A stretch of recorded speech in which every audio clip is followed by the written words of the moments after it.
you saw the thumbnail and the title of this video.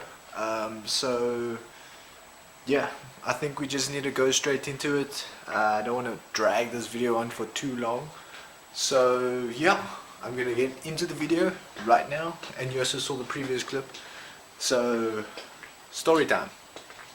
So don't mind the hoodie.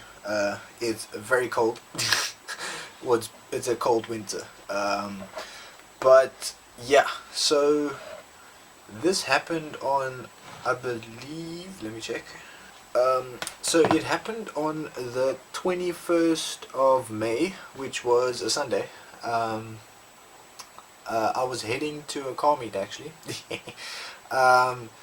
So yeah, it was, I'm not gonna say very stormy, but it was raining a lot. So to put it in perspective, what happened basically was not my fault. There was nothing I could have done to prevent it. It's basically, I'm gonna say, quote unquote, the road's fault, and mixed with the weather. So basically, it was, I hydroplaned off the highway into the ditch, as you can see in the dash camera. So if I do play the video over my voicing now, you can see I'm basically chilling, listening to music on the way to the meet, pumped for the meet, you know, everything. Got my camera, everything, and then I don't see the puddle.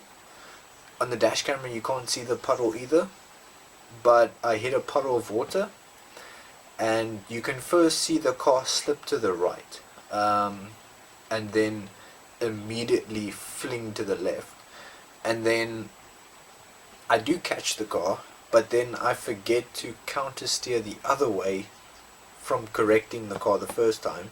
So I corrected the car the first time, but then I forgot to counter steer and correct the car the other way again, to, you know, not make me swing around again. But I was, yeah, so I forgot to counter steer the second time, and then that's why I went backwards into the ditch.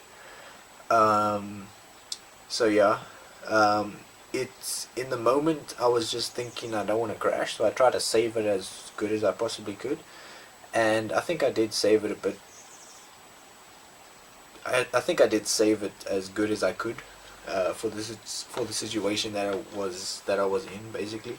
So I did get knocked out. Okay, I'm just gonna point this out. I did get knocked out, so that made me forget some parts of that Sunday. So I have forgot parts of that Sunday. The parts that I do remember was waking up, making a nice cappuccino and breakfast, and then saying goodbye to my parents, saying I love them, you know, I'll drive safe and all that stuff.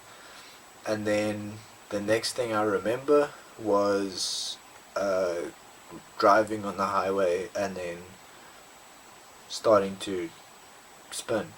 And then the rest of that, I basically remember everything from when I woke up again from after getting knocked out. So it's just some parts before I got knocked out I forgot. So yeah, I did not get a concussion. I just got knocked out. So I didn't get a concussion, I just got knocked out for a few minutes. But being hit on the head and knocking me out, I did get two cuts on my head. Well, not cuts, they were like, dents in my head, that I had to get 2 stitches for. So luckily the only thing I got, or like was injured, was the head injury. Like I only had to get two stitches and nothing else, which I'm very fortunate and thankful for, that it was just 2 cuts on my head and no broken bones, no nothing. But I was bruised everywhere else. So I didn't break any bones, but I was bruised. Basically I was bruised on like the whole right side of my body, because obviously I think I hit the driver door as well when I hit my head against the ceiling, or like the handle that's above the door. If you guys want to know about the car is a write-off. Insurance company said it's a write-off. There was actually a metro cop that said he drove past, or he saw what happened, or he saw the car in the ditch on the side of the highway and he turned back around. So I want to say shout out to him. He did reach out to me on TikTok and, saying that, seeing if I'm okay, and he said like he was the first on the scene and everything. So that was pretty cool of him. I want to shout out to 3 of my car buddies. So the first 2 were in the same car. I believe they were in the same car, because they were going to all 3 of my buddies were going to the same meet. So the 2, I think they came in the same car, I don't know. But I sent a voice note on the group, and I sent my location, and in about like 2 to 5 minutes, those 2 were there.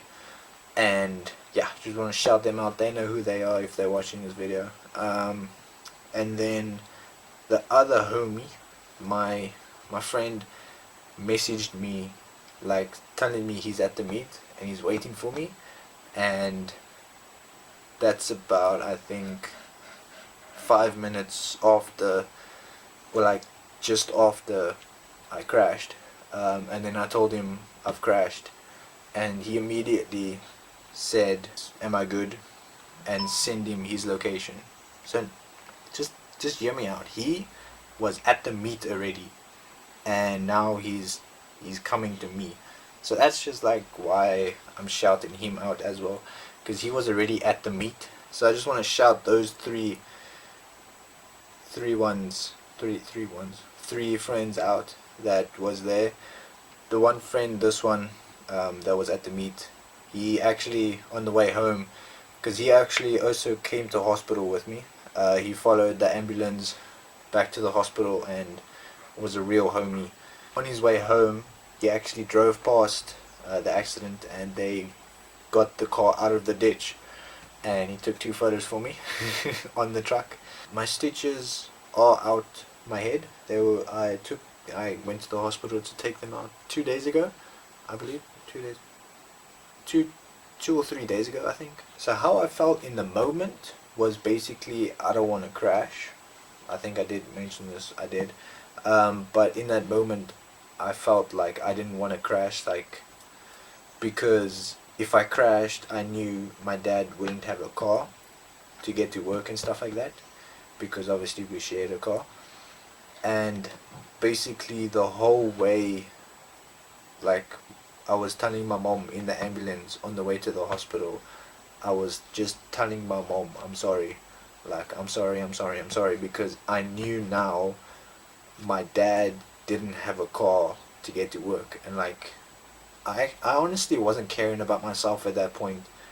I know I should have, but in the moment, in that point, in that space of time, I was worrying more about my dad not having a car to get to work because of the situation now. So basically, that's how I felt. I was feeling sadness, but not for myself. I was feeling sadness for my dad now, because he didn't have a car to get to work. So yeah, the next point is just to, in this weather, drive safe, because after my crash, I've just been hearing, not stories, but accidents happen on the highway like every day, especially in the winter when the roads are wet and everything. All I'm just gonna say is drive safe. You never know what could happen. Even though you're in full control of your car, the road might not be suitable for the condition of the weather, basically, like what happened to me.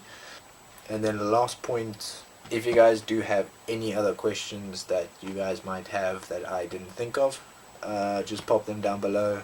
I'll try answer them to my best of my abilities. Peace out.